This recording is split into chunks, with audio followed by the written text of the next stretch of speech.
Bismillahirrahmanirrahim. Assalamualaikum warahmatullahi wabarakatuh. Yang terhormat Bapak Dr. Asep Maulana selaku dosen pengampu mata kuliah Tarjamah Fauriyah. Perkenalkan, nama saya Imanur Afifah dengan NIM 232 1010 225, Prodi Pendidikan Bahasa Arab kelas B4. Baik, di sini saya akan mempresentasikan hasil terjemah dari video bahasa Arab untuk memenuhi tugas UAS tema agama dengan judul Optimisme dan Husnudzon kepada Allah oleh Khalid bin Muhammad Ar-Riyai. Nasihat yang sangat berharga.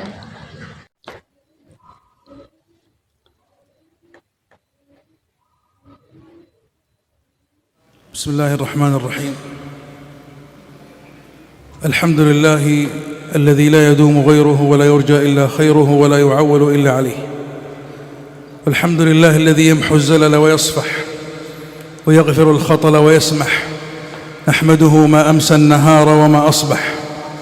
أشهد أن لا إله إلا الله وحده لا شريك له، وأشهد أن محمدًا عبده ورسوله وصفيه وخليله، فصلوا عليه.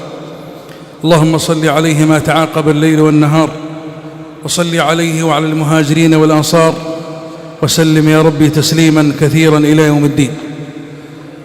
عليكم يا أحبتنا السلام، وأتحفكم برحمته السلام، وبوأكم مساكن طيبات تحية من تبوأها سلام، فالسلام عليكم ورحمة الله وبركاته. Bismillahirrahmanirrahim. Dengan nama Allah yang Maha Pengasih lagi Maha Penyayang. Segala puji bagi Allah yang tiada sesuatu pun yang kekal selain Dia. Tiada harapan kecuali kebaikannya, dan tiada sandaran kecuali kepadanya. Segala puji bagi Allah yang menghapus kesalahan, memaafkan dan mengampuni kekeliruan, serta memberi kelapangan. Kami memujinya sepanjang siang dan malam. Aku bersaksi bahwa tiada Tuhan selain Allah, tiada sekutu baginya, dan aku bersaksi bahwa Muhammad adalah hamba dan utusannya, orang yang dipilih dan kekasihnya. Maka bersolawatlah atasnya, ya Allah, limpahkanlah solawat atasnya sepanjang pergantian siang dan malam, serta atas kaum muhajirin dan ansor, dan sampaikanlah salam yang banyak hingga hari kiamat. Atas kalian wahai kekasih kami, salam sejahtera. Allah meliputi kalian dengan rahmatnya dan menempatkan kalian di tempat tinggal yang baik dengan salam sebagai penghormatan yang kalian tempati. Maka assalamualaikum warahmatullahi wabarakatuh. حي الله هذه الوجوه الطيبة المتوضئة الطاهرة، وأسأل الله الذي لا إله غيره الذي يرى مكاننا ويسمع كلامنا ولا يخفى عليه شيء من أمورنا ألا يصرفنا من هذا المكان إلا بذنب مغفور وعمل صالح متقبل مبرور. قولوا آمين. أيها الأحبة، Semoga Allah menghidupkan wajah-wajah yang baik ini, yang berwudu dan suci. Aku memohon kepada Allah tiada Tuhan selain Dia, yang melihat tempat kita, mendengar ucapan kita, dan tiada sesuatu pun dari urusan kita yang tersembunyi darinya, agar tidak memalingkan kita dari tempat ini kecuali dengan dosa yang diampuni dan amal soleh yang diterima serta diberkahi. Ucapkanlah amin, wahai para kekasih.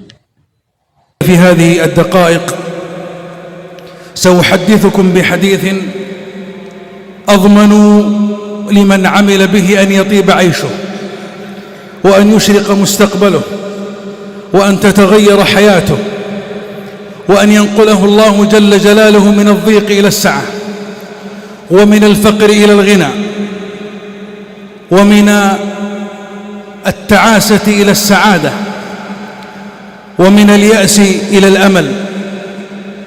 أضمن لمن عمل بهذا الحديث أن يعيش رقما صعبا، وأن يسعد سعادة، وأن يجعل الله جنته في صدره. من عمل بهذا الحديث هز كيانه وغير جنانه وأورثه حياة طيبة. إنه حديث المستقبل، فاعزموا قبل السماع على العمل بكل حرف فيه.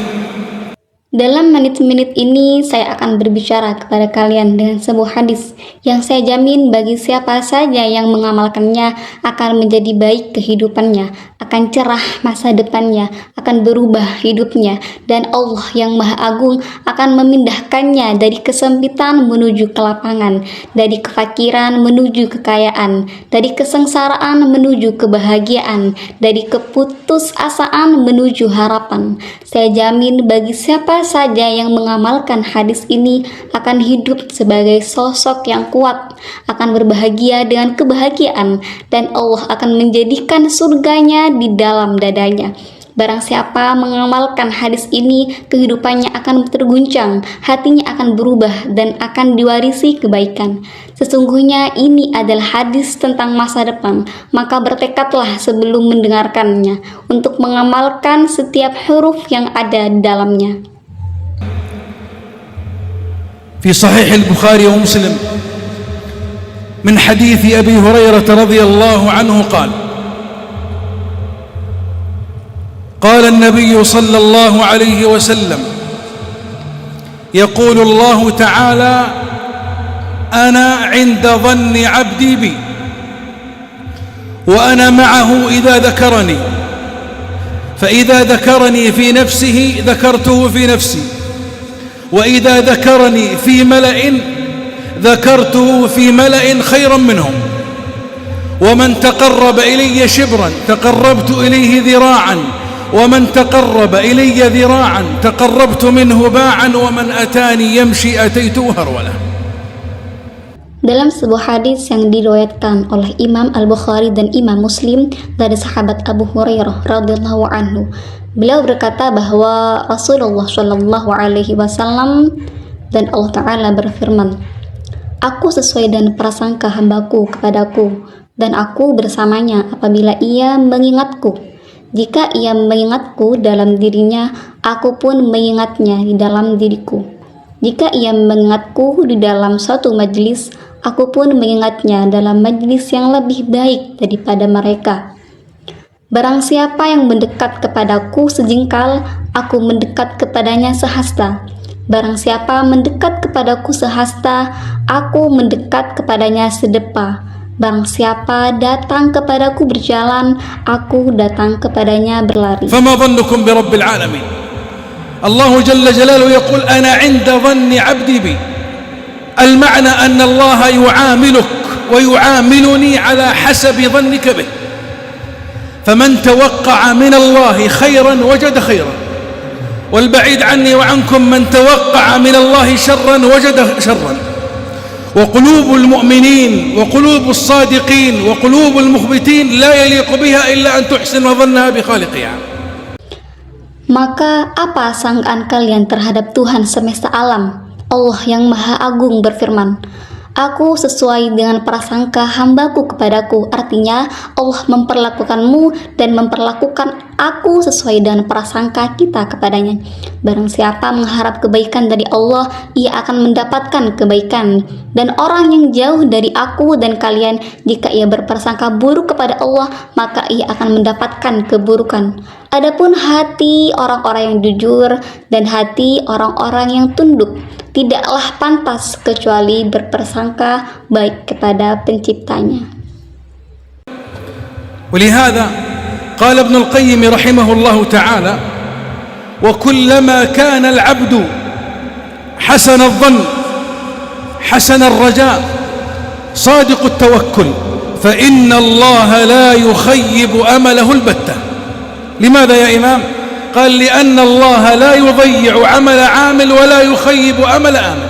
Oleh karena itu, Ibnul Qayyim rahimahullah ta'ala berkata, semakin seorang hamba berprasangka baik, semakin besar harapannya, semakin benar tawakalnya, maka Allah tidak akan mengecewakan harapannya sama sekali. Mengapa demikian, wahai Imam? Beliau menjawab, karena Allah tidak menyia-nyiakan amal seorang hamba dan tidak mengecewakan harapan siapapun yang berharap. فإذا طلبت من الناس أن يساعدوك أو يغيثوك أو يقفون معك أو يسيرون أحزانك أو يبددون أشجانك فاعلم أنهم هم لا يملكون لأنفسهم لا نفعا ولا ضرا ولا موتا ولا حياة ولا نشورا. أنت توقن وتؤمن وتصدق أن الذي بيده مفاتيح الفرج هو الله، فتتوجه إليه. القرار الذي يليق بقلبك أن تفر إلى الله، وأن تشتكي إلى الله، وأن تسعد بالله، وأن تسأل الله، لأن الله بيده كل شيء ولا يخفى عليه شيء. Maka apabila engkau meminta kepada manusia agar menolongmu, menyelamatkanmu, mendukungmu, menghiburmu, atau menghapus kesedihanmu, ketahuilah bahwa mereka itu tidak memiliki bagi diri mereka sendiri manfaat maupun mudarat, tidak pula kematian, kehidupan, dan kebangkitan. Engkau meyakini, beriman, dan membenarkan bahwa yang memegang kunci segala jalan keluar adalah Allah, maka engkau pun menghadap kepadanya. Keputusan yang layak bagi hatimu adalah lari menuju Allah, mengadu kepada Allah, berbahagia dengan Allah, dan meminta kepada Allah. Karena sesungguhnya Allah lah yang memegang segala sesuatu dan tiada sesuatu pun yang tersembunyi darinya. يقول جابر رضي الله عنه في صحيح مسلم قال: سمعت رسول الله صلى الله عليه وسلم يقول قبل موته بثلاث: لا يموتن أحدكم إلا وهو يحسن ظنه بربه. يعني تعيش حياتك كلها على حسن الظن بالله، مهما أحدقت بك المحن وتتابعت عليك البلايا والرزايا والفتن، فإن لك فتحا قريبا، إن لك ربا رحيما يسمع الشكوى ويعلم السر وأخفى سبحانه وتعالى. Jabir radhiyallahu an berkata dalam Sahih Muslim, aku mendengar Rasulullah Shallallahu Alaihi Wasallam bersabda 3 hari sebelum wafatnya, janganlah salah seorang di antara kalian meninggal kecuali dalam keadaan berprasangka baik kepada Tuhannya. Artinya, engkau harus menjalani seluruh hidupmu dengan husnudzon kepada Allah. Meskipun cobaan mengepungmu, musibah dan ujian datang bertubi-tubi, serta fitnah menimpa. Karena sesungguhnya engkau memiliki kemenangan yang dekat. Engkau memiliki Tuhan yang Maha Penyayang, yang mendengar keluhan dan mengetahui rahasia serta yang paling tersembunyi. يروى أن رجلا خاصم زوجته فقال لها في غضب وحنق: والله لأشقينك. فأجابت عليه بكل هدوء ولباقة قالت: إنك لا تملك أن تشقيني فضلا على أن تسعدني. قال: وكيف؟ قالت: لأن سعادتي في إيماني وفي يقيني بربي وفي حسن ظني بربي، وإيماني هذا ويقيني وحسن ظني بربي في قلبي، وليس لأحد سلطان على قلبي إلا ربي. Diriwayatkan bahwa seorang lelaki berselisih dengan istrinya. Dalam keadaan marah dan kesal, ia berkata kepadanya, "Demi Allah, aku akan membuatmu sengsara." Istrinya menjawab dengan penuh ketenangan dan kelembutan, "Engkau tidak memiliki kuasa untuk membuatku sengsara, apalagi untuk membahagiakanku." Suaminya bertanya, "Bagaimana bisa?" Ia menjawab, "Karena kebahagiaanku ada pada imanku, pada keyakinanku kepada Tuhanku, dan pada prasangka baikku kepada Tuhanku." Iman, keyakinan, dan prasangka baikku kepada Tuhanku itu berada di dalam hatiku, dan tidak seorang pun memiliki kekuasaan atas hatiku selain Tuhanku.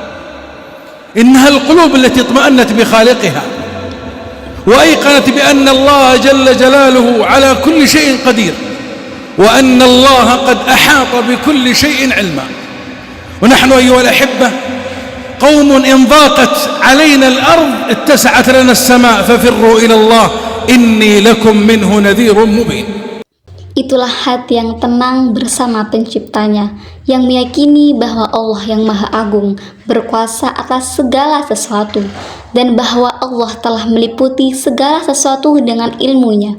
Dan kita, wahai para kekasih, adalah kaum yang apabila bumi terasa sempit bagi kita, maka langit menjadi luas bagi kita. Maka larilah kalian menuju Allah. Sesungguhnya aku bagi kalian adalah memberi peringatan yang nyata darinya. إن حسن الظن بالله والأحبة هو الوقود الذي يجعلنا نقاوم كل آلام الدنيا وأحزان الدنيا. قال صلى الله عليه وسلم أنا عند ظن عبدي بي فماذا تظن بربك إذا كنت مكروبا، إذا كنت حزينا خائفا قلقا منزعجا متوترا، ماذا تظن بالله؟ الذي يعرف الله حق المعرفة يزداد يقينا أن الله لن يخذله ولن يضيعه ولن يتركه. Sesungguhnya prasangka baik kepada Allah, wahai para kekasih, adalah bahan bakar yang membuat kita mampu melawan segala rasa sakit dan kesedihan dunia. Rasulullah SAW bersabda, "Aku sesuai dengan prasangka hambaku kepadaku, maka apa yang engkau sangkakan kepada Tuhanmu ketika engkau sedang dalam kesulitan, ketika engkau sedih, takut, gelisah, resah, dan tegang, orang yang benar-benar mengenal Allah akan semakin yakin bahwa Allah tidak akan mengecewakannya, tidak akan menyanyiakannya, dan tidak akan meninggalkannya." وعائشة رضي الله عنها وأرضاها في المحنة التي مرت في بيت النبوة في بيت محمد صلى الله عليه وسلم شهرا كاملا، ويعيش محمد صلى الله عليه وسلم وزوجته كربا عظيما. فعائشة رضي الله عنها وأرضاها حين أصابها ما أصابها في حادثة الإفك، أشيع في المدينة أن عائشة الحصان الرزان رضي الله عنها وعن أبيها وقاتل الله من سبها، أشيع في المدينة أنها وقعت في الزنا وحاشاها، لكنها امتحان لتلك القلوب التي عرفت الله جل جلاله. يمتحن الله ما في قلوبكم ليستخرج الله من قلوب الصادقين عبودية الصبر، وأن يسمع أصواتهم وأنينهم فيعطيهم ويجيبهم سبحانه وتعالى. Dan Sayyidah Aisyah radhiyallahu an dalam ujian besar yang menimpa rumah kenabian, di rumah Nabi Muhammad SAW selama sebulan penuh, beliau dan istrinya hidup dalam kesedihan yang amat berat. Sayyidah Aisyah radhiyallahu an berada dalam peristiwa Al-Ifk, sementara sebagian orang di Madinah menyebarkan isu bahwa Sayyidah Aisyah yang suci dan terjaga telah melakukan zina. Maha suci Allah itu hanyalah tuduhan keji. Namun peristiwa itu adalah ujian bagi hati yang mengenal Allah yang Maha Agung. Allah menguji apa yang ada di dalam hati kalian, agar Allah mengeluarkan dari hati orang-orang yang jujur bentuk penghambaan berupa kesabaran, agar terdengar suara doa dan keluhan mereka. Lalu Allah memberi dan mengabulkan mereka. Maha suci Allah dan Maha tinggi. فوصل الأمر إلى أن النبي صلى الله عليه وسلم من هول الموقف تغير عليها، فقال يا عائشة إن كنت ألممت بذنب فاستغفر الله، وإن كنت بريئة فسيبرئك الله. قالت حتى أنت يا رسول الله صلى الله عليه وسلم، حتى أنت غيرت علي؟ وكان أبوها وأمها بجانبها. قالت ردها على رسول الله، ترني بنتكم دافعوا عني. قال والله لا ندري ما نقول. Maka sampai pada keadaan yang sangat berat, Nabi Muhammad SAW pun berubah sikap terhadap Sayyidah Aisyah radhiyallahu an. Beliau berkata, "Wahai Aisyah, jika engkau melakukan suatu dosa, maka mohonlah ampun kepada Allah, dan jika engkau benar-benar suci, maka Allah akan membebaskanmu." Sayyidah Aisyah radhiyallahu an menjawab, "Apakah engkau juga, wahai Rasulullah SAW, apakah engkau juga berubah sikap terhadapku?" Saat itu ayah dan ibunya berada di sisinya. Ia berkata kepada keduanya, "Jawablah Rasulullah untukku, tidakkah aku anak kalian? Bela aku." Namun kudanya berkata, "Demi Allah, kami tidak tahu apa yang harus kami katakan."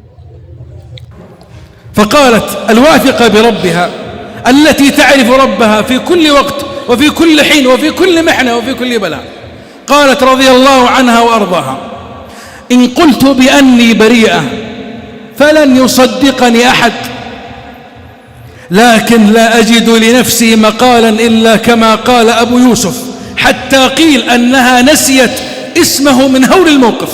قالت: لا أجد لنفسي مقالا إلا كما قال أبو يوسف، فصبر جميل، فصبر جميل والله المستعان على ما تصفون. Maka Sayyidah Aisyah radhiyallahu an yang penuh keyakinan kepada Tuhannya, yang mengenal Rabb-Nya di setiap waktu, setiap keadaan, setiap ujian dan setiap musibah, berkata, "Jika aku mengatakan bahwa aku suci, maka tidak seorang pun akan mempercayaku. Namun aku tidak menemukan bagi diriku ucapan kecuali sebagaimana yang diucapkan oleh Abu Yusuf." Hingga disebutkan bahwa karena beratnya keadaan, ia sampai lupa nama beliau. Ia berkata, "Aku tidak menemukan bagi diriku ucapan kecuali sebagaimana yang diucapkan oleh Abu Yusuf. Kesabaran yang indah dan Allah lah tempat dimohon pertolongan atas apa yang kalian tuduhkan." ماذا صنعت؟ ماذا قررت؟ إنها اتخذت القرار أنها تفر إلى الله وتشكو حالها إلى الله وتتصبر بالله، واصبر وما صبرك إلا بالله. فتوجهت إلى خالقها وأيقنت بأن الله لن يضيعها وأن الله يدافع عن الذين آمنوا سبحانه وتعالى. فإذا بالله من فوق 7 سماوات يبرئها آيات تتلى إلى قيام الساعة في عائشة براءة لها رضي الله عنها وأرضاها. Maka Sayyidah Aisyah radhiyallahu an yang penuh keyakinan kepada Tuhannya memutuskan untuk lari kepada Allah, mengadukan keadaannya kepada Allah, bersabar dengan Allah, dan menyadari bahwa kesabaran itu hanyalah dengan pertolongan Allah. Ia pun menghadap kepada penciptanya dengan penuh keyakinan bahwa Allah tidak akan menyia-nyiakannya dan bahwa Allah membela orang-orang yang beriman. Maka Allah dari atas 7 lapis langit membebaskannya dengan ayat-ayat yang akan dibacakan hingga hari kiamat sebagai pembebasan bagi Sayyidah Aisyah radhiyallahu an. Semoga Allah meridhoinya dan meridhoi ayahnya. Baik, kesimpulannya adalah yang pertama, kehidupan, masa depan, dan nasib seseorang akan berubah menjadi lebih baik, lapang, kaya, dan bahagia jika ia mau mengamalkan isi hadis qudsi tentang husnudzan.